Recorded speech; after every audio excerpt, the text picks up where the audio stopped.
우리 제목 한 목소리로 읽어보겠습니다. 시작. 하나님의 사람으로 부르심의 반응. 다시 한 번 더 힘차게 읽어보겠습니다. 시작. 하나님의 사람으로 부르심의 반응. 우리 그 반응이라는 주제로 우리가 함께 좀 말씀을 나눴으면 좋겠는데, 여러분, 하나님께 반응을 잘하는 사람이 어디에도 반응을 잘하냐면 옆 사람과의 반응도 굉장히 잘합니다. 그는 이제 뭘 시킬 줄 알겠지? 자, 우리 옆 사람에게 이렇게 한번 인사하겠습니다. 웃으면서, 빵긋 웃으면서. 우리 진지한 시간 아니에요. 빵긋 웃으면서 옆 사람에게 사랑합니다, 축복합니다 인사하겠습니다. 시작.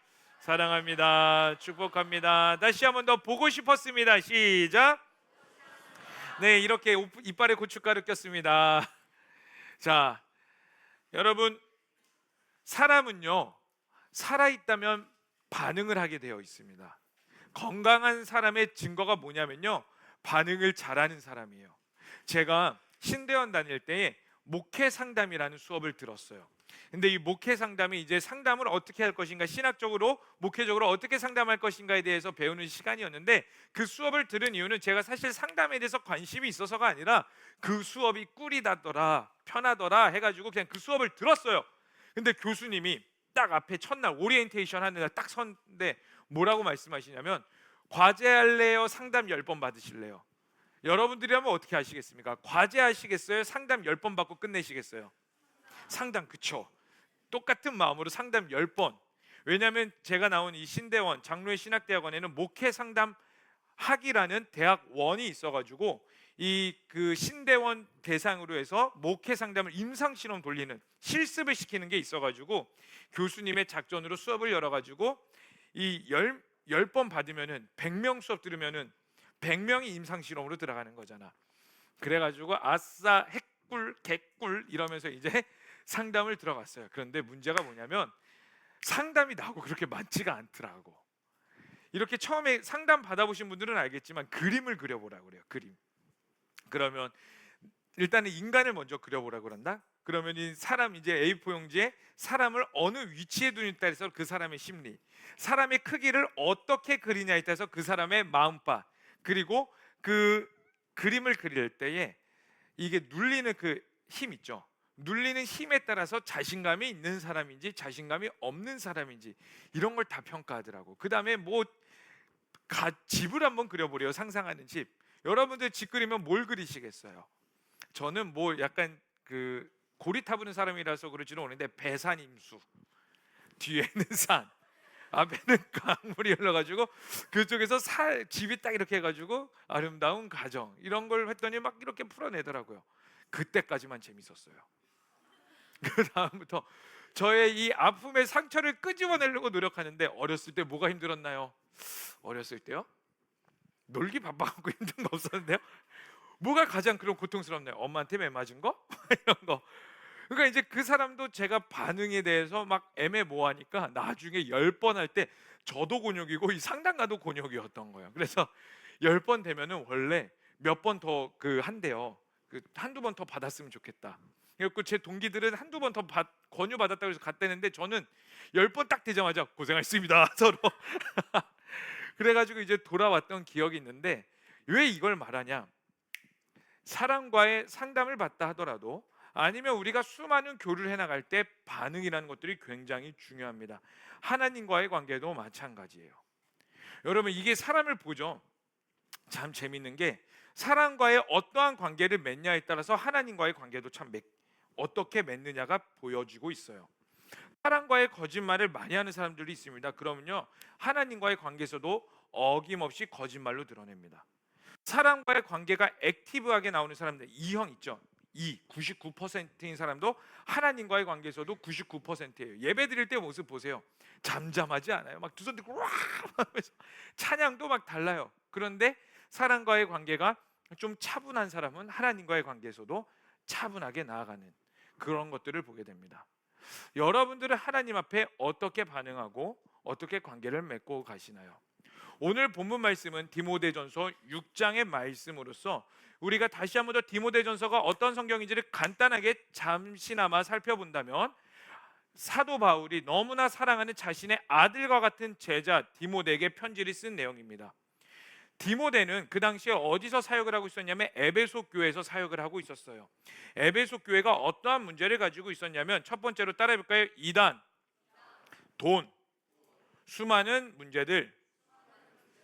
그렇죠. 그냥 수많은 문제들이 있었어요. 근데 대표적으로 이단이 있었고 돈에 대한 문제가 있었어요. 그래서 사도 바울이 자신이 사랑하는 아들과 같은 제자 디모데를 에베소 교회에 보내서 디모데야, 너가 에베소 교회를 다시 건강하게 세워봐라.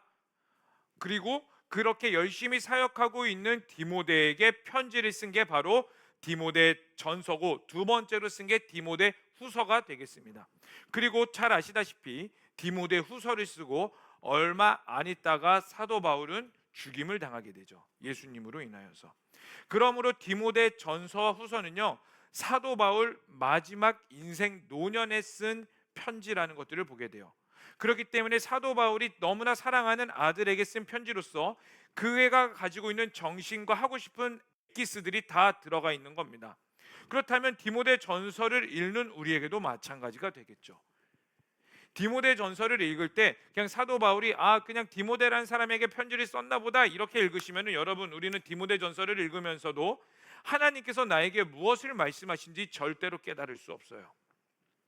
여러분들은 이 성경을 읽을 때 누가 누군가에게 썼다라는 3자 입장에서 쓰는 게 아니라 하나님이 나에게 말씀하고 계신다라는 마음으로 읽으셔야 돼요. 그게 여러분들이 말씀을 읽음으로써 하나님께 나아가는 첫 번째 반응이 되는 겁니다.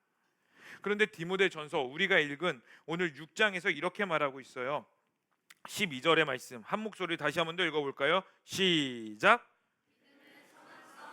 여기까지 믿음의 선한 싸움을 싸우라 라고 말을 하고 있습니다. 그럼 우리 앞으로 좀 거슬러 가서 디모데 전서 1장 18절도 한번 읽어볼까요? 우리 지난주 말씀이기도 한데, 자, 우리 디모데 전서 1장 18절의 말씀, 지난주 말씀이긴 하지만 다시 한번 더 읽어보도록 하겠습니다. 시작. 아들 디모데야, 내가 내게 이 교훈으로서 명하노니 전에 너를 지도한 예언을 따라 그것으로 선한 싸움을 싸우며. 똑같죠? 우리가 앞에 6장에서 읽은 것과 18절에 1장 18절에 읽은 내용 똑같은 내용이 나와 있어요. 뭐죠? 선한 싸움을 싸우라. 이것을 시나 편지 가운데에서 뭐라고 말하냐면요, 수미 상관구조라고 말을 합니다. 뭐냐면 앞과 뒤에 똑같은 내용을 배치함으로써 강조하고 그 사람이 잊지 않도록 하는 기법인 거예요. 문학의 기법입니다. 수미 쌍관구조라고 해서 오늘 이 수미 쌍관구조가 디모데 전서에서도 적용되고 있어요. 믿음의 선한 싸움을 싸우라. 그럼 하나님께서도 우리에게 동일하게 말씀하고 계신 거예요. 강조하고 있는 겁니다. 우리 또한 이 시대 가운데에서 믿음의 선한 싸움을 싸우라라고 말을 하고 있습니다. 자, 그럼 여러분들에게 한번 질문해 볼게요. 지난주 말씀과 이어지기는 하지만 왜 우리가 믿음의 선한 싸움을 싸워야 될까요? 왜 싸워야 될까? 여러분 가운데 있는 이 분노를 어떻게 표출할지 모르니까 옆 사람에게 표출할 수 없어서 세상 가운데 내가 넣었다 해가지고 막 들이받으라고 싸우라고 말하는 걸까요? 너 가지고 있는 분노 옆 사람에게 하지 마. 사탄에게 해. 드러내. 우와 막 이렇게. 여러분, 모든 일에는 근거가 필요합니다. 여러분들이 공부하는 것도 근거가 필요하고 돈을 버는 것도 근거가 필요하고 사역을 하는 것에도 다 근거가 필요하죠. 여러분 솔직히 말하면 여기에서 열심히 한다는 사람들은 기본 2-3개씩 사역을 할 겁니다. 교육부서도 하고 뭐 커버넌트 공동체에서 방송팀, 찬양팀, 사진팀, 예배운영팀, 뭐 중보기도팀, 세가지팀 뭐 여러 가지로 어쨌든 2-3가지 사역을 해요. 왜 사역을 합니까? 여러분들이 왜 열심을 다해서 왜 이 교회에 남아 있습니까? 여러분 주변에 학교나 아니면 직장인들 가운데 교회를 다니는 사람들에게 똑같이 몇 시부터 예배 드리십니까? 이렇게 물어보면 대부분 어떻게 말을 해요? 한 2시에서 4시쯤 예배 끝나요. 그럼 뭐 하세요? 뭐 자유시간이고 셀 사람들과 아니면은 교회 사람들과 볼링 치러 가거나 영화거나 맛있는 거 먹으러 가요. 근데 우리는 어때요? 몇 시까지 예배 드려요? 6시 반. 제자훈련 있으면 9시 반, 10시, 성결훈련 있으면 9시 반, 10시. 이렇게 말하면 뭐라고 말해요? 주변 사람들이. 와 대박. 어떻게 다녀요? 안 피곤해요? 피곤해 죽겠어요. 그런데도 왜 그렇게 해요? 진짜 왜 그렇게 하지? 이 질문이 있을 때가 있어 없어? 있단 말이지. 왜 이렇게까지 신앙생활을 해야 됩니까? 그 근거가 명확히 있어야 돼요. 여러분들이 하나님을 떠나야 될 수만 가지 이유가 있습니다. 맞죠? 여러분 교회 오기까지에 정말로 어떠셨습니까? 교회 오기까지 교회 안 올 수 있는 이유가 수만 가지 이유가 있었어요. 오늘 예배 오기 전까지만 해도 아파가지고 못 오겠다고 온 친구가 있는데 제가 톡 해가지고 와, 무조건 와, 너 와야 돼 그래가지고 왔어요. 죽겠다고 한 친구도. 왜 와야 됩니까? 왜 우리가 이렇게까지 예배해야 됩니까? 그 왜 근거가 여러분 가운데에 명확한 예배를 드리고 지켜야 되는 근거가 무엇입니까? 그럼 오늘 본문 말씀으로도 돌아봐 볼까요? 우리가 믿음의 선한 싸움을 해야 되는 그 근거가 명확히 무엇입니까? 싸움이라는 거요. 여러분 싸움 해보신 분 아시죠? 내가 막강한 힘을 가지고 있지 않고서는 싸워서 이기더라도 나에게 피해를 입어요. 전쟁도 마찬가지죠. 아무리 미국이 강대할지라도 미국이 전쟁을 하더라도 미국 가운데 피해 입어요. 제가 며칠 전에 어느 한 영화를 봤어요. 짤로. 근데 무슨 영화냐면은 미군에 대한 영화인데요. 어떠한 내용이냐면 미군은 우리나라보다 군인에 대한 대우가 더 좋아가지고 미 군사가 죽었을 때의 대우가 달라요. 우리나라 병사가 죽었을 때는 대우가 좀 미비하다고 하죠. 근데 미군 병사가 죽었을 때는 어떻게 하냐면은 모든 예우를 다해서 그 사람 집 앞에 가서 예우를 다해 장례도 치러주고 부고 소식을 알려줍니다. 그리고 그 미군 병사가 그 관이 집에 돌아갈 때까지 군인 관이 이제 장례차가 앞에 가면은 그 뒤에 차도 빵빵거리지 않고 앞을 추월하지도 않고 그 행렬을 쭉 따라 이어가요. 왜? 그게 뭐냐면은 미국에 대한 그리고 미 군인에 대한 예우기 때문에요. 미국이 아무리 힘이 강하더라도 전쟁을 할 때 죽은 자들이 있고요, 아픈 자들이 있어요. 피해 보는 게 있어요. 그럼에도 불구하고 전쟁을 하는 거는 근거가 있는 겁니다. 그러면 우리에게 믿음의 선한 싸움이라는 건 뭘까요? 왜 선한 싸움을 해야 될까요? 여러분, 믿음의 선한 싸움을 하면 여러분들 늘 즐거워요. 오늘 나에게 선한 싸움을 했어. 사탄이 나에게 공격을 했단 말이지. 근데 나는 이겨냈어. 와, 영광 할렐루야야. 이렇게 늘 기쁨이 넘쳐요? 아니요. 아픔도 있어요. 여러분 가운데. 난 진짜 저 사람에게 내 모든 감정을 표출해서 나도 욕 뒤지게 받고 싶은데, 그렇게 해버리면 하나님이 기뻐하시지 않는다는 걸 아니까 인내하고 참아내고 한 번 더 말하지 못하고, 내가 이거 사고 싶어서 내 이 백도 사고 싶은데 참아내면서 이거를 누구에게 줘요? 헌금을 한다던가. 우리 제주 선교 가는 친구들 2박 3일인데 얼마 내고 가는 줄 아세요? 37만 원씩 냅니다. 비싼 돈이죠. 이 37만 원, 여러분 가운데 우리가 다른 곳으로 가면 뭘 할 수 있어요? 적어도 레스토랑 3번은 더 갈 수 있고, 아니면 이 돈으로 제주도 가더라도 내가 먹고 싶은 거 좋은 거 보면서 놀 수 있고, 내가 사고 싶은 좋은 옷, 가방, 아니면은 에어팟이라던가 스마트워치를 바꿀 수 있는 큰 금액이라고요. 그럼에도 불구하고 왜 기꺼이 여기에 헌금을 하며 선교에 가며 왜 그렇게 헌신을 하는 걸까요?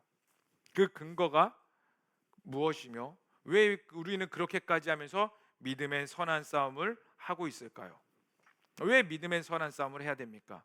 그 내용이 바로 11절에 나와 있습니다. 우리 다 함께 읽어보도록 하겠습니다. 시작. 여기까지 다시 한 번 더 시작. 오직 너 하나님의 사람. 왜 그러냐면 하나님의 사람이기 때문이에요. 여러분 보세요. 근데 하나님의 사람이라는 것도요, 어떻게 말하고 있냐면요, 하나님의 사람아라고 우리를 지칭하고 있는데, 그 하나님의 사람이 된다라는 건 내가 나 하나님의 사람이 되고 싶어요 해서 나오는 것이 아니라 무엇이냐면 하나님이 우리를 하나님의 사람으로 지칭하셨다라는 겁니다. 여러분, 이건 굉장히 큰 은혜입니다. 여러분, 우리가 다시 한 번 더 말씀드리지만 모든 일 하기에는 근거가 명확히 필요하다라고 말을 하고 있어요. 그럼 여러분 인생 가운데서도 어떠한 열매, 무엇을 해나가기 위해서는 명확한 근거가 필요한데, 인간의 인생 가운데 명확한 근거는 어디서부터 나오게 되냐면, 따라해볼까요? 정체성에서부터 우리의 인생의 근거와 우리 삶의 방향성이 결정이 됩니다. 자, 그러면 사도 바울이 사랑하는 아들과 같은 디모데에게 뭐라고 말한 거냐면, 사랑하는 아들 디모데야, 너는 가서 에베소 교회를 건강하게 세우렴. 그리고 하나님께서 너를 그렇게 부르셨어. 왜? 너는 하나님의 사람이기 때문이야. 우리 선교팀들이 선교 가는 이유가 무엇입니까? 거기서 하나님을 만나고 회복되기를 원하고 수많은 이유들이 있겠죠. 그러나 더 깊이 가볼까요? 하나님의 사람이기 때문입니다. 그럼 여러분들이 왜 예배 나와서 이렇게까지 자리에 앉아 있는 걸까요? 여러분들은 인지하지는 못하겠지만 가장 명확한 근거는 오늘 본문으로 봤을 때 하나님의 사람으로 여러분들을 부르셨기 때문입니다. 아멘. 여러분, 이거에 대해서 절대로 흔들리지 마세요. 여러분들, 우리는 저 또한 마찬가지입니다. 우리는 하나님의 사람입니다. 아멘. 이 근거가 있어야지 여러분들의 사역에도 명확한 힘이 생깁니다. 여러분들의 하나님의 사람이라는 명확한 정체성이 없이 사역해버리죠. 결국 무엇이 남냐면 여러분들의 혈기가 남습니다. 상처가 남게 되고요. 무엇이 남게 되냐면 결국 나의 의만 남아서 그걸로 인하여 교회를 떠나버리는 것들을 보게 돼요. 제가 그렇게 되는 사람들 너무나 많이 봤습니다. 여러분들이 교회를 아무리 많이 해도 공허한 이유가 뭘까요? 여러분들이 아무리 많은 사역을 감당해도 여전히 결핍되어지고 여전히 외로워 보이는 느낌이 무엇일까요? 우리가 단순히 열심히 사역한다고 그 신앙의 근거가 여러분들이 보장해 주는 것 같으세요? 물론 해주기도 합니다. 그런데요, 여러분 길게 보시죠. 여러분들이 열심히 행동하는 봉사가 여러분들의 신앙을 증명해 주지 않아요. 하나님과의 관계를 증명해 주지 않습니다. 무엇이 증명해 주냐면요, 내가 어떠한 사람인가를 아는 것에서부터 나의 신앙과 나의 믿음을 증명해 줘요. 그래서 오늘 본문은 명확히 말하고 있습니다. 너 하나님의 사람아. 아멘. 그렇기 때문에 여러분 가운데는 하나님의 사람이 되기를 갈망함이 있으셔야 돼요.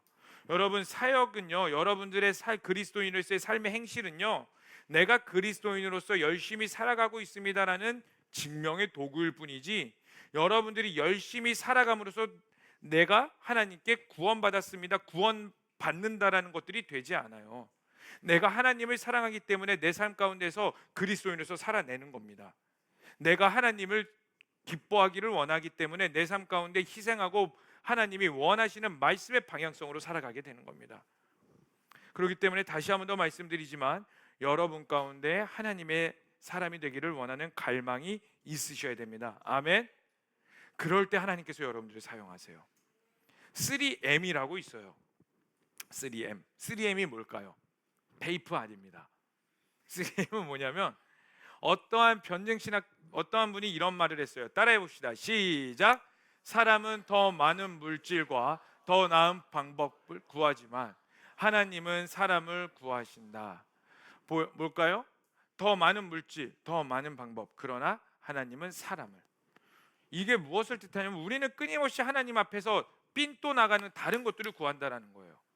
하나님이 진짜 우리 가운데 원하시는 건 뭐냐면 여러분 한 사람들입니다. 어떻게 되길 원하는 사람? 하나님의 사람으로서의 부르심.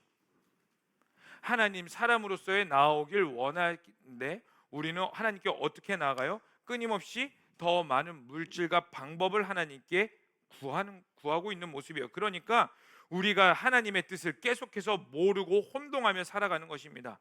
여러분, 우리가 분명히 알아야 될 게 무엇이냐면 제가 예전에 설교 때도 말한 것 같은데 우리의 힘으로는 절대로 거룩해질 수 없다라는 거예요. 아멘? 따라해봅시다. 나의 힘으로 거룩해질 수 없다. 다시 말해볼까요? 나의 힘으로 회개조차도 할 수 없다. 여러분, 이거 인정되세요? 아멘? 정말 이거 인정되십니까? 우리는 그만큼 무능한 자들이에요. 그렇다는 건 무엇을 말하는 거냐면 나의 능력과 나의 힘으로 절대로 하나님의 사람이 될 수 없다는 겁니다. 그런데요, 하나님은 그럼에도 불구하고 하나님의 사람을 찾고 계십니다. 그렇다는 것은 하나님께서 찾고 계시는 하나님의 사람이라는 대상은요, 완성품이 아니라는 거예요. 다시 한번 더 말씀드립니다. 하나님은 사람을 찾고 계십니다. 그리고 우리를 하나님의 사람으로 부르셨어요.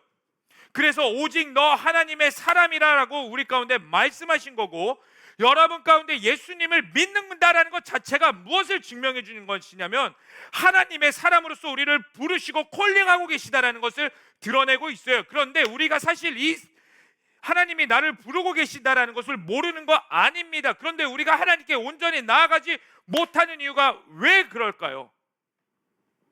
우리는 착각하는 게 뭐냐면 내가 완벽해야지만 하나님이 나를 받아주신다라고 생각해요.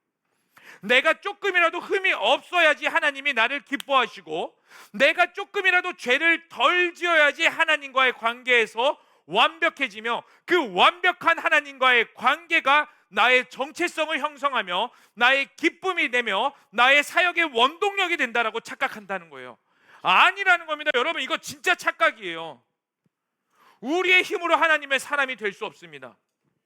만약에 하나님이 완벽한 사람을 찾으시죠, 이 세상 가운데 모든 인류는 다 멸망해 버려야 돼요. 여러분, 노아 시대 창세기 6장에 노아의 홍수라는 거 아시죠? 노아의 홍수가 있었습니다. 하나님이 노아의 홍수를 왜 일으키셨을까요? 인류가 타락했기 때문입니다. 그런데 성경에 창세기 6장에 뭐라고 말하냐면 노아는 완전하였다, 의인이었다라고 말을 하고 있어요. 자, 그러면 노아가 진짜 하나님 앞에서 완벽했기 때문에 하나님이 노아를 사용하신 걸까요? 노아만 살려두고 노아의 가족만 두셨을까요? 여러분, 노아가요 어떠한 행동을 저질렀냐면 하나님께서 노아의 홍수를 다 하시면서 모든 지면에 있는 걸 다 쓸어버리신 다음에 새롭게 시작하실 때 노아가 모든 것들이 거룩하게 하나님을 찬양하면서 나아가지 않았어요. 술 취함에 있어서 바지를 벗고 그 자리에 대자로 뻗어 있었다고요. 어떻게 생각하십니까? 노아가 그러면 완벽한 사람일까요? 12제자들은 어떨까요? 12제자들 예수님과 가장 가까이 붙어 있었던 사람들입니다. 그리고 우리는 너무나 잘 알아요. 많이 들었기 때문에 12제자들 완벽하지 않았다라는 것들을. 그리고 그거에 대해서 너무나 인지를 잘하고 있습니다. 그런데 문제가 뭐예요? 내 삶에서는 내가 끝까지 내 의로 하나님께 완벽하기를 원한다라는 거. 그래서 내가 완벽하지 않으면 하나님 앞에 부끄러서 나아가지 않는다라는 거. 여러분, 우리는 완전하지 않기 때문에 하나님께 더 엎드려야 되는 거예요. 여러분들이 완전하지 않다라고 인정되시죠? 여러분들이 불완전하다고 인정되시죠? 여러분들이 하나님의 사람이 되기를 원하는데 여전히 내 안에 죄가 많고 불완전하며 하나님을 오늘도 어김없이 배신하는 가룟 유다 같은 삶을 살았을지라도 그게 인정된다라면 여러분, 우리는 어떻게 해야 되냐? 하나님 앞에 겸손히 엎드려서 꼬꾸라져야 된다라는 겁니다. 아멘. 12제자들, 예수님이 십자가에 달려 돌아가셨을 때에 아무도 그 예수님 옆에 있지 않았어요. 12제자 중에 한 명은 예수님을 팔은 장본인이었습니다. 그런데요, 보세요. 우리 온도 좀만 낮춰주실래요? 가장 낮은 건가요? 네, 한 번만 봐주세요. 근데 보세요, 그러한 제자들에게 예수님은 또 나타나셨습니다. 우리도 마찬가지죠. 여러분들이 매일 매주 이렇게 예배 드릴 수 있다라는 거, 여러분 한번 볼까요? 지난주 예배 은혜 받았죠? 눈물 콧물 쏟으면서 기도했습니다. 맞죠? 그럼 그 눈물 콧물 쏟은 거, 그 은혜 월, 화, 수, 목, 금, 토 어떻게 사셨어요? 아침에 일어나면 그 은혜가 감격스러워서 눈물부터 쏟고 시작한 사람, 벌들하고 하나님의 은혜가 아무도 없죠. 어떻게 사셨어요? 늘 감사하며 사셨습니까? 늘 기뻐하며 사셨어요? 물론 그렇게 살 수도 있었겠죠. 그런데 더 명확하게 냉정하게 따져볼까요? 기쁨, 감사, 아니, 불평, 불만, 피곤해, 짜증나, 힘들어. 목사님은 도대체 왜 저러는 거야? 부모님은 왜 저러는 거야? 내 친구는 왜 저러는 거야? 여러분, 시간 관리 얼마나 하셨습니까? 돈 관리 얼마나 하셨습니까? 우리는 여전히 불완전하게 살았다고요. 그럼에도 불구하고 오늘 예배에 나왔다는 건 무엇을 뜻하는 줄 아세요? 12제자들에게만 예수님이 다시 나타난 게 아니라는 거예요. 오늘 여러분들에게 예수님이 12제자들에게 다시 나타나신 것처럼 여러분들에게 다시 나타나기를 원하셔서 이 자리로 부르신 거라고. 그리고 여기 가운데 무엇을 원하시느냐? 반응하기를 원하세요. 어떠한 반응이요? 하나님의 사람으로 부르심에 대한 반응. 여러분, 예수님을 믿었다라는 건 무엇을 뜻하는 거냐면 하나님이 나를 하나님의 사람으로 부르시고 계시다라는 겁니다. 그럼 우리가 해야 되는 건 무엇이냐면, 하나님 잠깐만요, 나 오늘 죄 졌으니까 하나님 만나기 쪽팔려요. 하나님 잠깐만요, 나 오늘 좀 약간 뭔가 애매하거든요, 감정이. 그러니까 오늘은 아닌 것 같아요. 그러니까 오늘 예배할 때는 좀 그냥 제 감정에 충실해서 예배하겠습니다. 기도 시간에 기도하는 것도 아니고 하지 않는 거. 왜 그래요? 내 감정에 충실하니까. 오늘 내 감정이 조금 그래요. 하나님, 내 기분이 조금 뭔가 살짝 빈도가 나갔어요. 그러니까 이해해 주세요. 아니요, 여러분. 여러분들이 진짜 하나님의 사람이 되길 원하는 갈망이 있으시다면요, 나는 내 힘으로 하나님의 사람이 될 수 없기에 어떻게 해야 되느냐? 바짝 엎드려서 주님의 은혜가 필요합니다. 하나님의 도우심이 필요합니다. 이 반응이 있으셔야 된다는 겁니다. 자, 그러면 반응이라는 건 더 정확히 무엇을 뜻하냐면 국어사전에서 이렇게 말하더라고요. 우리 한 목소리로 읽어보도록 하겠습니다. 시작. 자, 반응은 어떠한 자극에 대하여 현상이 일어나는 겁니다. 그렇다면 그리스도인으로서의 반응은 무엇을 말하는 거냐면 현상이 일어나도록 살아내는 것을 말해요. 다시 한 번 더 말씀드릴게요. 여러분들이 하나님의 사람이 되길 원하는 갈망이 있으시고 하나님의 사람으로 부르셨다라는 그 사실 앞에서 우리가 그렇다면 어떻게 하나님께 내가 하나님의 사람입니다 라고 반응할 수 있냐면 하나님의 부르신 가운데에 대응하여서, 그러니까 대항이 아닙니다, 반응하여서 그렇게 살아내는 게 그리스도인으로서 하나님의 사람으로서의 반응이라는 겁니다. 그렇다면 우리가 어떻게 하나님의 사람으로서 반응할까요? 하나님은 이 반응을 통해서요 무엇을 하길 원하냐면 교제하길 원하세요. 다시 한 번 더 말씀드립니다. 하나님은 우리를 반응하게 만드세요. 그래서 그 반응의 과정으로 우리 가운데 고난을 주시기도 하고요, 기쁨을 주시기도 하고요, 환난을 주시기도 하고요, 어려움을 주시기도 하고 은혜를 주시기도 합니다. 이 모든 것들을 하나님께서 다 우리에게 주셨어요. 왜요? 목적은 딱 한 가지예요. 교제하자고. 여러분, 우리는요 인격적인 존재입니다. 아멘. 그럼 하나님도 인격적인 존재이실까요? 아멘. 여러분, 인격과 인격이 만나면 무엇이 일어나는 줄 아세요? 교제라는 게 일어납니다. 단순히 동물과 사람과의 교제 수준을 뛰어넘어서, 여러분, 아무리 요즘 좀 가정이 좀 이상해졌어. 여러분 가정 가운데 1순위가 뭐예요? 애완동물 키우시는 분들. 그래요, 나가 될 수도 있지만 뭐예요? 요즘 대부분 1순위가 강아지, 고양이. 나는 내가 이렇게 집에 오더라도 나를 반겨주는 유일한 존재 누구예요? 강아지, 개, 고양이. 와서 꼬리 막 킥킥 내면서 막 자랐다고. 근데 보세요, 여러분, 강아지하고 고양이하고 맨날 24시간 교제할 수 있습니까? 아니요, 결국 못해요. 왜냐하면 완전한 교제가 이루어지지 않기 때문이에요. 만약에 강아지가 갑자기 막 이래가지고 안녕 주인님, 밥 좀 줄래? 오늘 기분은 어땠니? 내가 너의 기분을 들어줄게. 우리 산책하면서 물 한 모금 할까?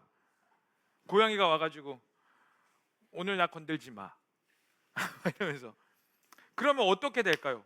조금 더 풍성해질 수 있죠. 왜 동물과 결국에 완전한 교제가 못 이루어지는지 아세요? 언어가 다르기 때문이에요. 아무리 동물이 좋다 하더라도요 완전한 교제가 이루어지지 않아요.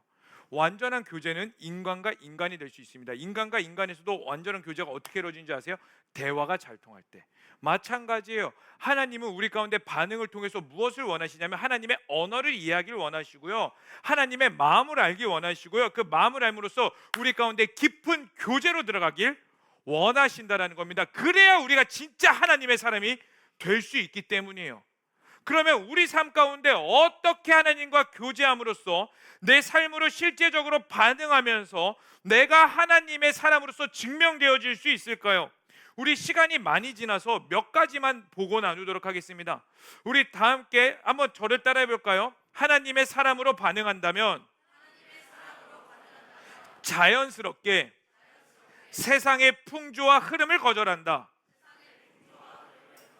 여러분, 우리가 하나님의 사람으로서 반응한다면 자연스럽게 세상의 풍조를 거절하게 되어 있어요. 여러분들이 하나님의 사람으로서 하나님과 깊은 교제 가운데 들어가게 되죠. 그럼 우리는 자연스럽게 세상의 풍조를 거절함으로써 내가 하나님의 사람이라는 것들을 증명하고 반응하게 되어 있다라는 겁니다. 자, 오늘 본문 말씀 11절의 말씀 다시 한 번 더 읽어보겠습니다. 시작. 오직 너 하나님의 사람아, 이것들을 피하고, 자 여기까지 읽을게요. 이것들을 피하라라고 말하고 있어요. 그러면은 피하라는 게 과연 무엇일까요? 우리 10절 우리가 읽지는 않았지만 그 위에 10절 말씀 읽어보겠습니다. 시작. 돈을 사랑함이 일만하게 뿌리가 되나니 이것을 탐내는 자들은 미혹을 받아 믿음에서 떠나 많은 근심으로써 자기를 찔렀도다. 뭐였냐면 에베소 교회 가운데 어떠한 문제가 있었냐면 돈이라는 문제가 있었어요. 한번 지도 보여주시겠어요? 에베소 교회가 위치한 곳이 어디였냐면 바로 이 지중해 가운데에 있는 항구 도시였습니다. 에베소. 항구 도시의 특징이 무엇이냐면은 무역이 활발했다라는 거예요. 무역이 활발하면 뭐가 일어나는 줄 아세요? 돈이 많아지겠죠. 그럼 돈이 많아지면 뭐가 일어나는 줄 아세요? 인류의 역사적으로 유흥의 돈을 쓰게 됩니다. 유흥의 돈을 쓰는 대표적인 게 뭐가 될까요? 돈이 되겠죠. 돈이 아니라 술이 되겠죠. 자, 사람들이 술 마시면 어떻게 될까요? 본능이 일어나게 됩니다. 여러분 술 마시면 안 됩니다. 옆 사람에게 이렇게 한번 눈빛 바라보면서 술 마시니 시작. 그럼 이제 눈빛으로 내 앞에 이제 바로 피하면 이제 마시는 사람이야. 이제 안 마셔, 안 마셔. 3초 이상 버텨야지 안 마시는 사람이야. 다시 한번 더 3초 이상 눈 보면서 자 너는 술 마시니 시작. 안 마셔. 버텨. 야 버텨. 보세요. 왜 술을 마시지 말라 그러냐면요. 술 마신다고 해서 여러분 지옥 가는 거 아닙니다. 그런데요. 제가 주장하는 건 뭐냐면 술 마심으로써 지옥의 문이 여러분 가운데 열릴 수 있어요. 왜요? 술 마신다라는 건 인간의 본능을 일깨우는 겁니다. 여러분 인간의 본능은 죄입니다. 우리의 본능을 죽이고 무엇이 살아야 되느냐? 예수 그리스도가 살아야 돼요. 아멘. 여러분 내가 술을 마신다는 건 술을 의지하게 되는 거고 술을 의지한다는 건 나의 우상이 술이 된다는 겁니다. 그게 바로 에베소 지역의 특징이었습니다. 돈이 많아지고 술이 많아지고 본능이 일어나면서 무엇이 동일하게 일어날까요? 음란입니다. 여러분 음란이 이 세상을 판일치게 되죠. 어떻게 되는지 아세요? 사람이 잔인해집니다. 오늘날 시대로 볼까요? 낙태가 허용되죠. 낙태가 허용법이 이제 논의되고 있고 그리고 예전에 몇십 년 전에 통감법이 통과되었어요. 그게 통감법이 뭐냐면요. 내 상대가 불륜을 일으켜도 법적으로 처벌받지 못하게 하는 거예요. 왜? 이 사람이 불륜을 일으키든 말든 그건 너네 부부의 책임이지 국가가 책임져 주지 않을 거야 이거예요. 여러분 낙태가 언제 가장 많이 일어나는 줄 아세요? 크리스마스 이후입니다. 인간의 쾌락이 절정으로 이를 때 예수님이 태어나신 그때에 인간의 쾌락이 절정으로 일어나서 모텔방을 구하지도 못하고 술 마심으로써 원나이트를 하면서 임신을 하게 되고 임신을 함으로써 해결할 수 없으니 낙태는 살인입니다. 여러분 인간의 잔인성이 드러나게 돼요. 그게 세상의 문화의 흐름입니다. 에베소 교회가 그렇고 바로 오늘날이 일어나는 증상이에요. 그런데 이 상황 가운데에 오늘 본문은 무엇을 중심으로 잡고 있냐면은 돈을 사랑하지 말라라고 말하고 있어요. 돈. 이제 반주 좀 해주실래요? 이것만 이야기하고 마무리할게요. 지금 할 게 산더미인데 제가 또 빨리 끝내는 게 또 미덕이니까. 할렐루야. 아멘. 네. 돈이라는 것이 오늘날 우리들의 가장 대표적인 우상 중에 하나입니다. 그런데 이 돈을요, 이 재물의 우상을 뭐라고 말하냐면 맘몬이라고 말을 해요. 근데 이 맘몬이 어디서부터 나냐면 히브리어에서 나오는데 우리 대표적인 구절로 이때 사용됩니다. 다 함께 마태복음 6장 24절의 말씀 읽어보도록 하겠습니다. 시작. 한 사람이 두 주인을 섬기지 못할 것이니 혹 이를 미워하고 저를 사랑하거나 혹 이를 중히 여기고 저를 경히 여김이라. 너희가 하나님과 재물 섬기지 못하느니라. 여기서 나오는 이 재물, 여기서 마태복음 6장 24절에서 이 재물을 맘몬이라고 사용하고 있습니다. 우리에게 분명히 말을 해주고 있어요. 하나님과 이 재물을 동시에 섬기지 못한다.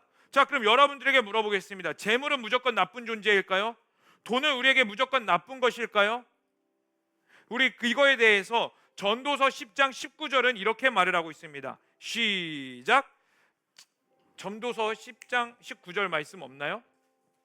내가 또 빼먹었나 보네. 요즘 이렇게 정신이 없다. 자, 우리 다 함께 그러면 전도서 10장 19절 말씀 찾아보도록 하겠습니다. 시간이 없으니까 우리 빨리 전도서 10장 19절 말씀, 우리 다 찾은 줄 알고 제 구약 성경 959페이지에 있습니다. 우리 한 목소리로 읽어보겠습니다. 시작. 잔치는 희락을 위하여 베푸는 것이요 포도주는 생명을 기쁘게 하는 것이니 돈은 범사에 이용되느니라. 뭐라고요? 돈은 범사에 이용된다고. 여러분, 돈은요, 그런 말의 뜻은 무엇이냐면 중립적인 존재라는 겁니다. 그 말의 뜻은 뭘까요? 돈은 중립적인 존재이기 때문에 누구에게 쓰임 받느냐에 따라서 돈은 악하게도 쓰임 받기도 하고 선하게도 쓰임 받게 된다라는 겁니다. 선교하려면 돈이 필요해요. 그렇기 때문에 헌금을 하고 재정을 투입하는 겁니다. 무조건 은혜로 되지 않아요. 하나님께서 이 돈이라는 영역들을 사용하셔서 하나님의 나라와 하나님의 영광을 위해 사용하신 겁니다. 근데 이 돈이 만약에 악인들에게서 사용된다면 어떻게 되느냐? 낙태와 같은 잔인함으로 일어나게 된다는 거예요. 이것을 무엇을 말하냐면, 너희가 하나님의 사람이 되지 않는다면 너희에게 주어진 재물과 돈과, 재물뿐만 아니라 권력과 여러분 가운데 주어진 시간과 모든 영역들이 어떻게 되느냐? 하나님이 아닌 하나님을 대적하는 도구로 쓰임받는다라는 거예요. 교회를 다닌다고 해서 무조건 하나님께 쓰임받는 거 아닙니다. 교회를 다닌다고 해서요, 여러분들의 삶이 하나님의 영광이 되는 게 아니에요. 딱 한 가지입니다. 하나님의 사람이 될 때에. 그리고 우리가 그것 가운데 어떻게 되냐? 하나님의 사람으로 반응하기를 갈망할 때에. 내가 하나님의 사람으로 나아가기를 원합니다. 하나님의 사람이 되기를 원합니다. 이 갈망이 있을 때에 여러분들이 가지고 있는 모든 시간들이 다 하나님의 도구가 된다는 거예요. 그래서 제가 여러분들에게 추천하는 책이 있습니다. 뭐냐면요, 카일 아이들먼의 거짓 신들의 전쟁이라는 책. 물론 읽어보신 분들도 있을 거예요. 그거 만약에 안 읽어보셨으면 꼭 사서 한번 읽어보세요. 나에게 주어지는 우상이 과연 무엇인가? 나는 하나님의 사람이 되기를 원하는데 여전히 내 안에 남아있는 우상들은 무엇인가? 여러분, 그런데요, 너무나 좌절스러운 건 뭔지 아세요? 내가 아무리 이런 걸 안다 하더라도요, 내가 지식적으로 깨어있다 하더라도요, 우리는 이 죄를 이길 수 없다라는 거예요. 그럼 죄를 이길 수 있는 유일한 방법이 뭔지 아세요? 성령 충만입니다. 자, 11절 말씀 계속 더 읽어보도록 하겠습니다. 시작. 이것들을 피하고까지 읽었죠. 의부터 한번 읽어보겠습니다. 시작. 의와 경건과 믿음과 사랑과 인내와 온유를 따르며 라고 말하고 있어요. 이 경건, 믿음, 사랑, 인내, 온유, 이 모든 것들이 무엇을 말하는 줄 아세요? 하나님의 속성입니다. 우리가 피해야 될 것들이 뭐냐? 세상 풍조의 흐름입니다. 반대로 그것들을 피하고 우리 가운데 의와 평강과 사랑과 희락, 이 모든 것들은 무엇이냐면 너희 가운데 하나님의 속성이 드러나야 된다. 어쩔 때 가능하다고요? 하나님의 속성? 그리고 우리가 어쩔 때 죄를 피할 수 있다라고요? 우리의 힘이 아닙니다. 성령 충만할 때. 그러므로 내가 하나님의 사람으로 갈망합니다 라는 것들에 여러분들의 가장 먼저 기도 제목이 무엇이 되냐면, 하나님, 내가 그렇게 되기를 원하오니 하나님 나에게 성령을 허락하여 주시옵고 성령의 충만함을 허락하여 주시옵소서.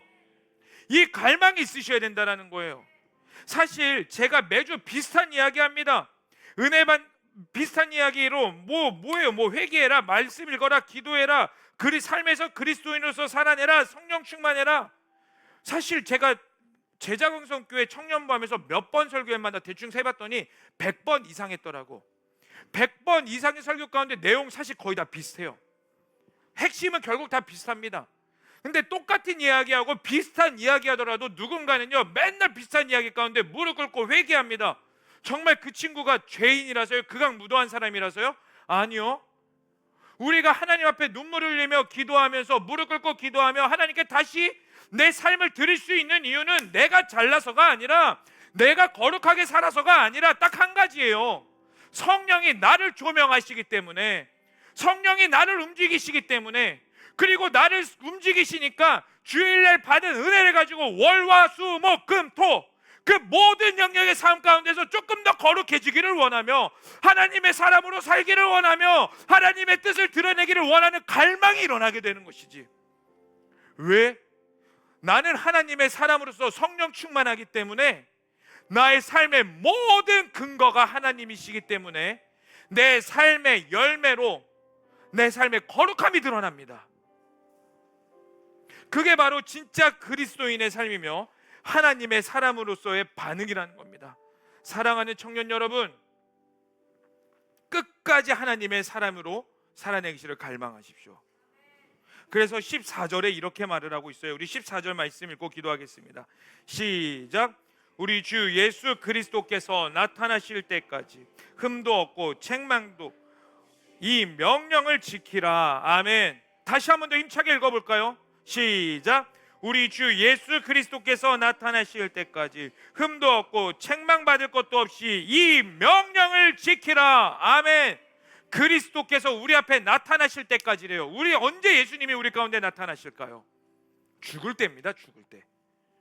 우리가 하나님 앞에 제대로 설 수 있는 날은요, 나의 모든 삶을 다하여 죽고 나서 하나님 앞에 서거나 아니면 내가 살아있을 때 예수님이 이 땅 가운데 재림하시거나 둘 중에 하나입니다. 어쨌든 우리는 하나님 앞에 섭니다. 그때까지 이 모든 것들을 명령을 지키라. 아멘. 여러분, 하나님의 사람이 되기를 갈망하는 이 마음을 지키십시오. 이 마음으로 인해서 내가 거룩해지는 것이고요, 이 마음으로 인하여서 내 삶이 조금 더 하나님과 가까워지는 것이고요, 이 마음이 있기 때문에 내가 조금 더 기도하게 되는 것이고요, 이 마음이 있기 때문에 내가 하나님 앞에 말씀 읽으며 바짝 엎드리며 나아가는 겁니다. 왜요? 내 삶에 드러나는 증거가, 이 근거가 바로 하나님의 사람이 되기를 원하기 때문에, 예수 그리스도로 인하여서 나는 구원받았으며 나는 이제 하나님의 사람이 되었기 때문에, 나는 하나님께 속한 사람이 되었기 때문에 내 모든 삶에서 세상의 풍조를 밀어버리고 하나님의 성품을 기꺼이 받아들이며 내 삶에서 하나님의 뜻이 드러나기를 원합니다. 이거 어떤 목사님 설교를 들었는데 이 목사님이 그 질문 하더라고요. 이것만 진짜로 너무나 중요하기 때문에 미안해. 사탄이 한 도시를 점령하면 어떤 일이 일어날 것 같으세요?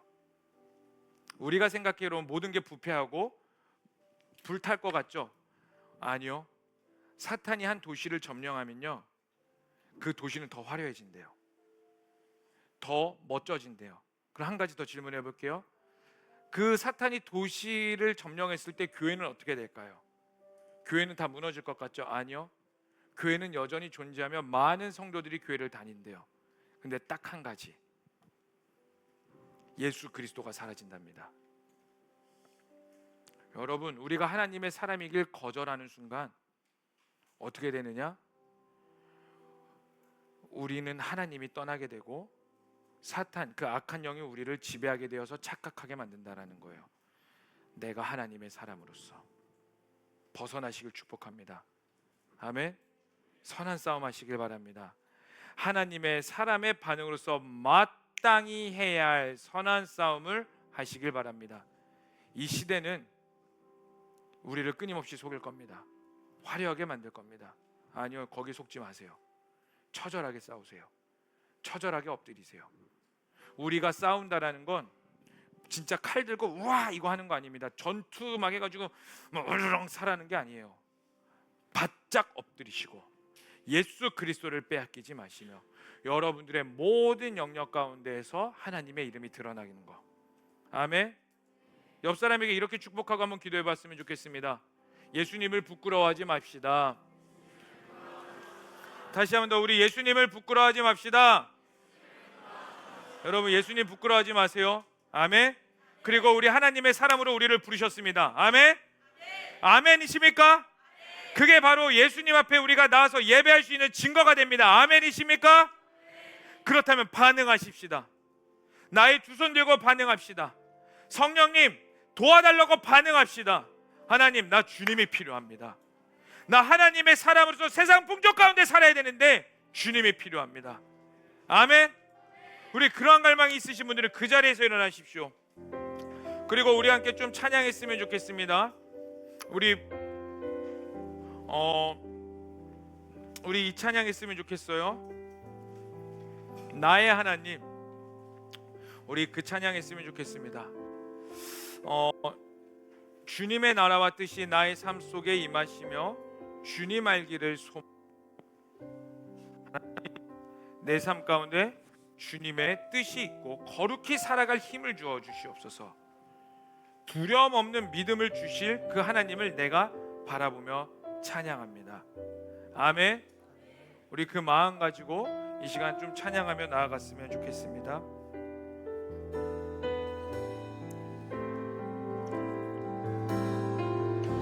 우리 다 함께 고백하겠습니다. 나의 사랑 너는 어여쁘고 나의 사랑 너는 어여쁘고 참 귀하다. 모든 계절보다 귀하다. 내가 사랑스럽지 않을 때 너를 온전히 사랑하고 너와 함께하려 내가 왔노라. 주의 사랑 주의 사랑 이 사랑은 결코 변치 않아. 모든 계절 돌보시네. 푸른 마르고 꽃은 시드나 주의 말씀은 신실해. 실수가 없으신 주만 바라라. 우리 다 함께 주님의 나라와 주님의 나라와 뜻이 나의 삶 속에 임하시며 주님 알기를 주만 보기를 소망해.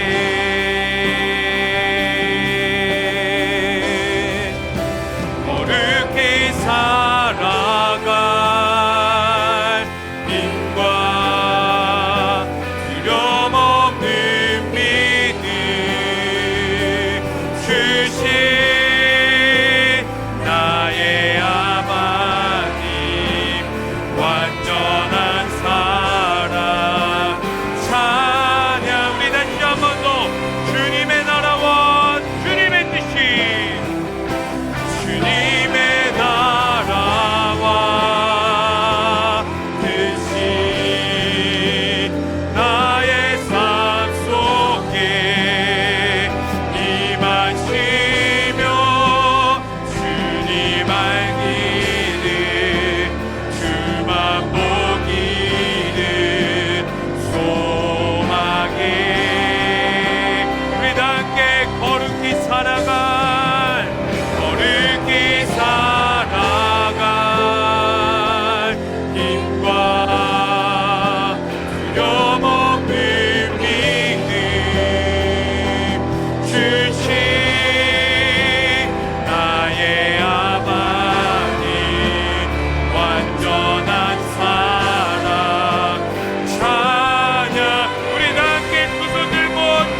여러분, 하나님의 사람으로서 얼마나 반응하셨습니까?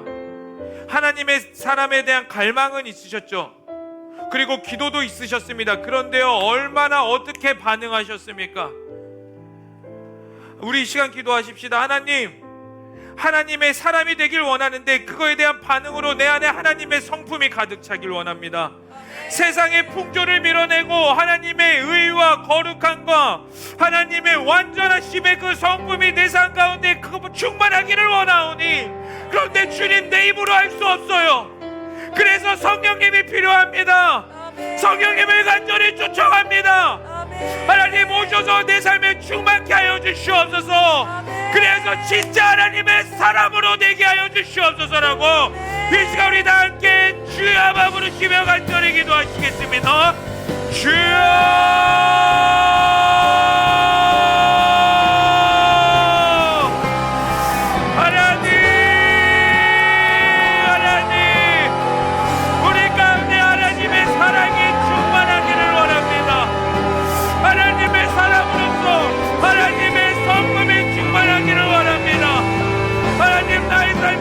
너무나 각박해질 때가 있고 나의 삶이 세상 풍조를 따르기도 하며 내 안에 본능이 일어날 때도 있습니다. 그러나 하나님, 내가 하나님의 사람으로서 돌이키기를 원합니다. 그에게 있게 하여 주시옵고 그 반응이 내 삶 가운데 있게 하여 주시옵소서. 아바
우리 한 번만 더 기도했으면 좋겠습니다. 혹시 여러분 삶에 이해하지 못하는 환경 가운데 있으십니까? 인정하고 싶지 않은 자리에 계세요? 아니면 답이 보이지 않은 자들이 있으십니까? 여러분, 하나님께서 여러분 그 반응의 자리로 이끌어 가시는 거예요. 그 반응함으로써 무엇을 원하시냐면요, 교제하기를 원하시거든요. 여러분, 그 하나님의 마음을 아셨으면 좋겠습니다.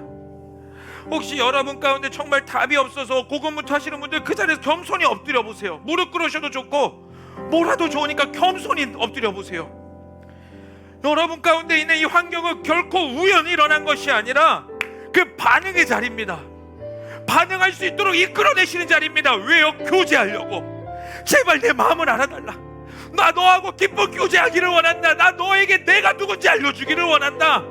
그저 그냥 하나님은 신이시오 세상을 만드신 그분이 아니라 너 나와 1대1의 교제로 들어가기를 원하는데 도대체 알아듣지를 못하니까 내가 너에게 이러한 시간을 주면서까지 반응하는 자리까지 주면서 내가 너에게 이 시간을 허락하는 거란다. 여러분, 그 시간에서 하나님을 원망할 게 아니라 우리 구하세요. 하나님의 마음을 부어달라고. 하나님, 나에게 주님의 마음을 부어주시옵소서. 하나님을 알 수 있는 자리로 이끌어 주시옵소서. 그리하여서 내 삶이, 내 모든 영역이 하나님의 사람으로 변화되게 하여 주시옵소서라고 이 시간 우리 다 함께 주여 한번 부르시며 간절히 기도하시겠습니다.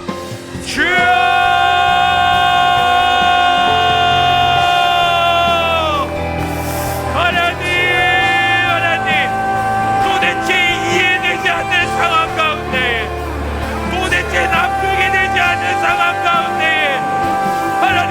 겸손히 엎드립니다. 무릎 꿇고 나아갑니다. 하나님, 그 반응의 자리에서 주님을 보게 하여 주시옵소서. 그 교제의 자리가 있게 하여 주시옵소서. 아바, 주여, 하나님, 하나님, 성령여 기도하는 모든 자들에게 하나님 임재하여 주시옵소서. 하나님의 마음을 부어 주시옵소서.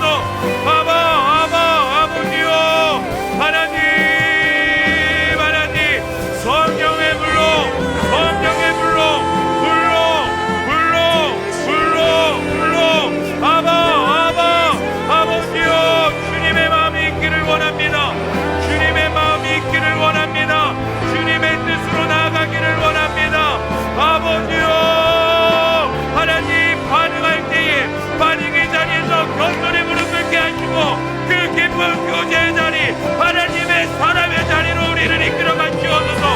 오직 너 하나님의 사람아, 하나님의 사람아, 하나님의 사람으로 변화되게 하여 주시옵소서. 나의 모든 영역이, 나의 모든 영역이 하나님의 사람으로 변화되기를 원합니다.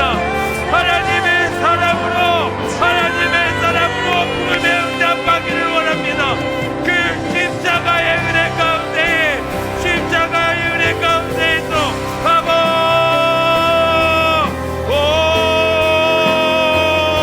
아버지요, 하나님의 뜻이 온전히 이루어지도록 우리를 불러주시옵소서. 주님, 성령으로, 성령으로, 성령으로, 성령으로 운행하시옵소서.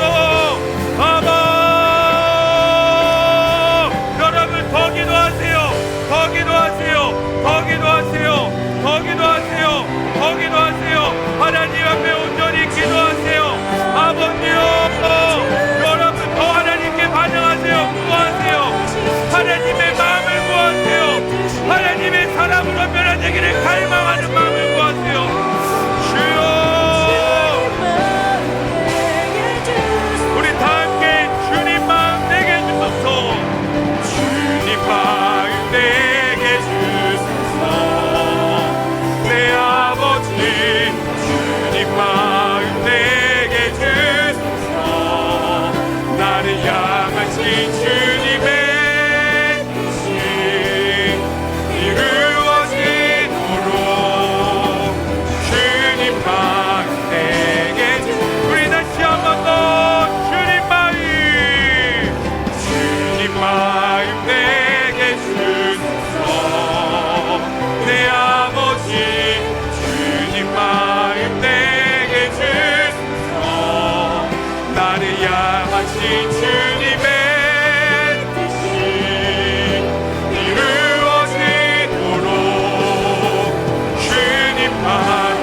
주님의 뜻이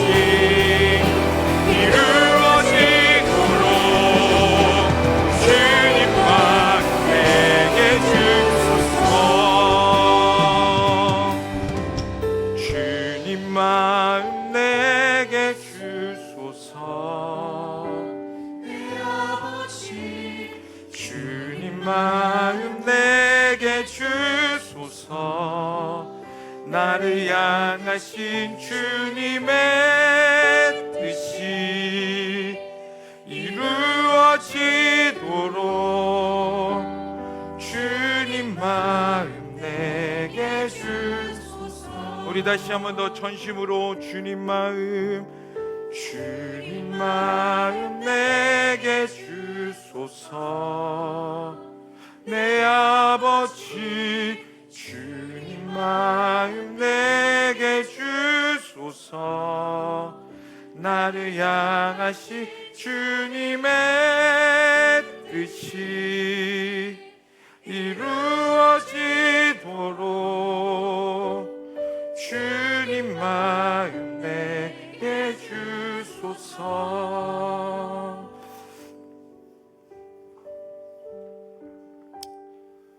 오직 너 하나님의 사람아 이것들을 피하고 의와 경건과 믿음과 사랑과 인내와 온유를 따르며 우리 주 예수 그리스도께서 나타나실 때까지 흠도 없고 책만 받을 것도 없이 이 명령을 지키라. 하나님, 예수 그리스도의 십자가의 은혜로 우리를 하나님의 사람으로 부르셨는데 하나님, 내가 이거에 대해서 자각하지도 못하였고 내 혈기대로 살아갔던 모든 지난 날들을 회개합니다. 하나님, 그 자리에서 다시 한 번 더 간절히 구합니다. 성령님 초청합니다. 오셔서 내 삶에 있는 모든 더러운 세상의 풍조를 버리게 하시고 하나님의 성품인 의와 경건과 믿음과 사랑과 인내와 온유가 충만하여 오직 예수 그리스도를 따라가는 청년들이 되게 하여 주시옵소서. 하나님, 이 세상의 만몬에서 벗어나기를 원합니다. 이 세상의 음란에서 벗어나기를 원합니다. 교만에서 벗어나기를 원하고 중독과 자기 연민과 우울감에서 벗어나기를 원합니다. 이 시간 나사렛 예수의 이름으로 명하노니 오늘날 이 청년들이 사로잡고 있는 우울과 자살과 음란과 그리고 만몬과 모든 더러운 귀신들은 나사렛 예수의 이름으로 명하노니 떠나갈지어다. 하나님, 하나님의 성품이 우리를 자유케 하여 주시옵소서. 우리의 힘으로 이길 수 없기에 주님을 초청하고 성령님을 초청합니다. 그 초청한 가운데 하나님의 성품으로 온전케 하여 주시옵고 하나님의 사람으로 반때에 그 깊은 교제 가운데 들어가게 하여 주시옵소서. 하나님, 우리도 하나님과 깊은 교제하기를 원합니다. 하나님을 이 세상에서 가장 사랑하기를 원하고 이 세상에 예수 그리스도의 이름을 빼앗기지 않기를 원합니다. 하나님, 우리를 불쌍히 여겨주시옵고 주님의 마음을 부어주시옵고 주님의 뜻이 우리 청년들 가운데 온전히 이루어지는 하나님의 사람이 되게 하여 주시옵소서. 감사합니다. 찬양합니다. 이 모든 것을 믿고 살아계신 예수님의 이름으로 기도합니다. 아멘, 아멘. 우리 주님께 영광의 박수 올리겠습니다. 우리가 준비한 예물 하나님께 봉헌드리며 나아가시겠습니다.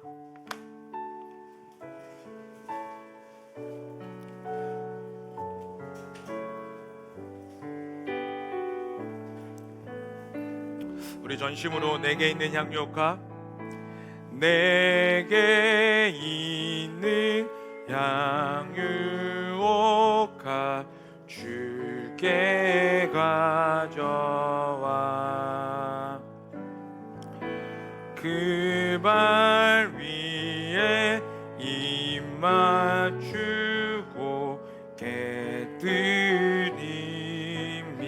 깨뜨립니다. 나를 위해 험한 산길 오르신 그 발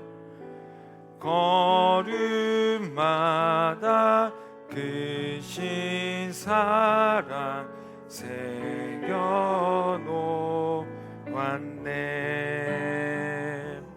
하나님, 우리가 하나님께 하나님을 사랑하는 반응으로 제물을 드립니다.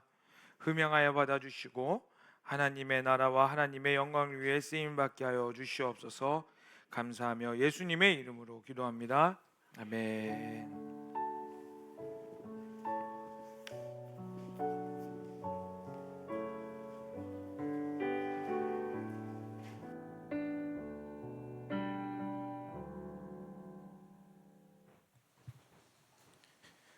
안녕하세요. 태국어 동아리 타이밍에서 나왔습니다. 먼저 주제 말씀 읽고 시작하겠습니다. 온 땅의 언어가 하나요, 말이 하나였더라. 창세기 11장 1절 말씀. 아멘.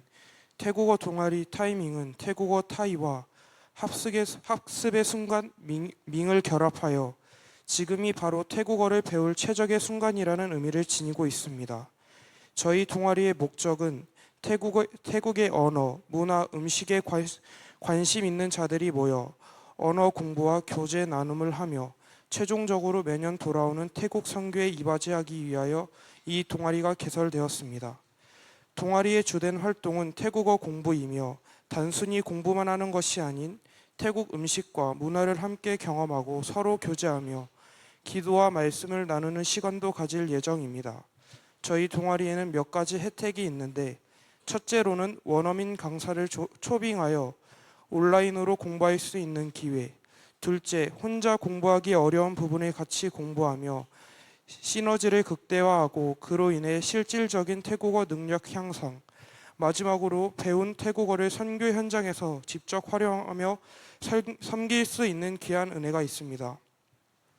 모임은 온라인, 오프라인 모두 진행되며 온라인은 매주 수요일 9시이고 추후 변경 가능합니다. 오프라인은 월 1회이며 이 또한 상유 결정할 예정입니다.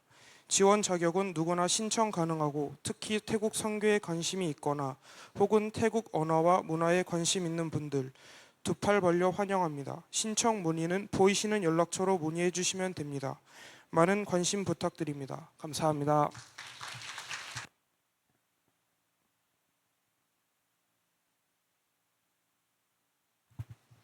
네, 감사합니다. 오늘도 영혼을 살리고 세우는 공동체 커버넌트 청년부에 오신 여러분들을 진심으로 환영하고 축복합니다. 광고하기 앞서 새가족 분들을 먼저 소개해 보도록 할 텐데요. 박준석 형제님, 정준서 형제님, 김하은 자매님, 정민서 자매님, 그 자리에서 잠깐만 일어나 주시겠어요? 네, 저희 뒤쪽에 큰 박수로 환영해 주세요. 감사합니다. 앉으셔도 됩니다. 네, 감사합니다. 그리고 새가족 교육을 마치고 셀에 등반한 등반자 소개하도록 하겠습니다. 조예진 자매님 나오실 때 큰 박수로 여러분 환영해 주세요.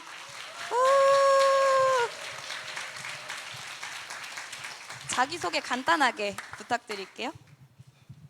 안녕하세요. 저 이름은 조예진이고 나이는 25살입니다. 그리고 MBTI는 그 ENFP와 ENTP의 반반이고요.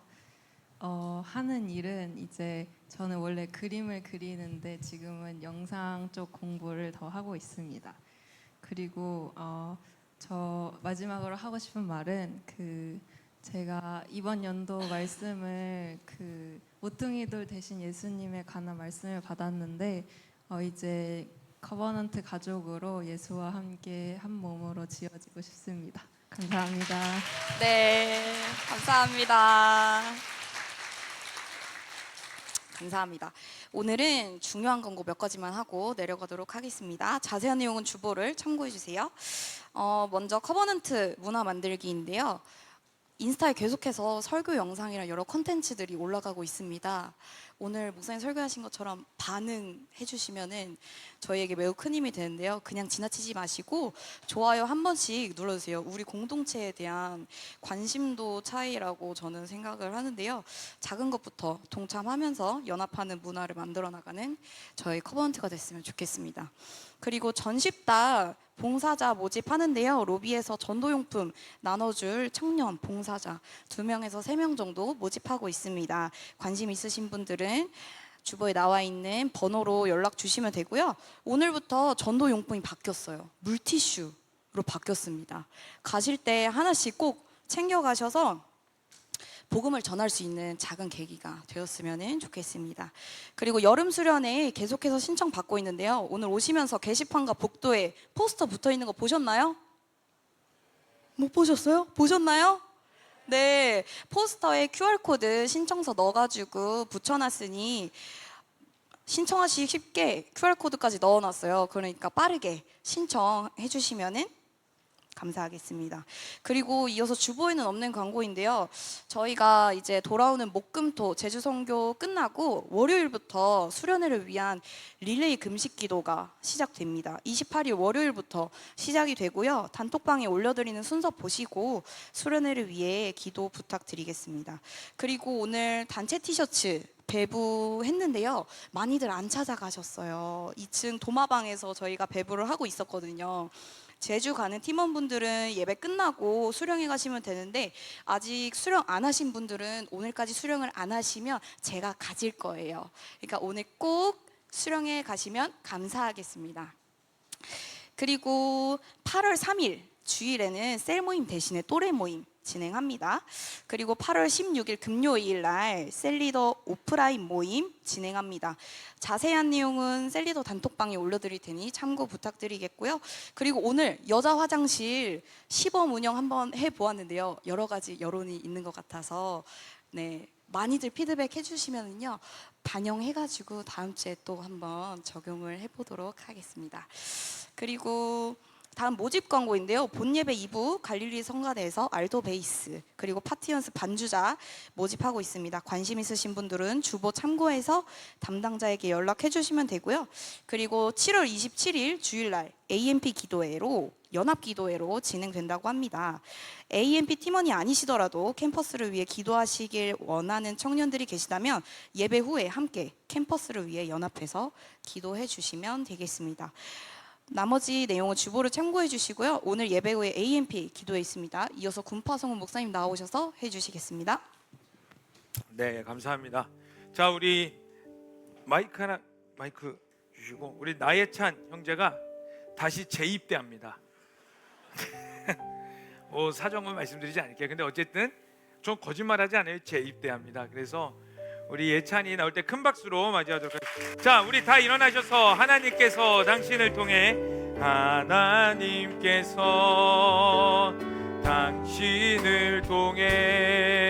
우리 나와서 같이 축복해 줍시다. 양의 샘물 나게 하시길 가난한 영혼 목마른 영혼 당신을 통해 주 사랑 알기 원하네.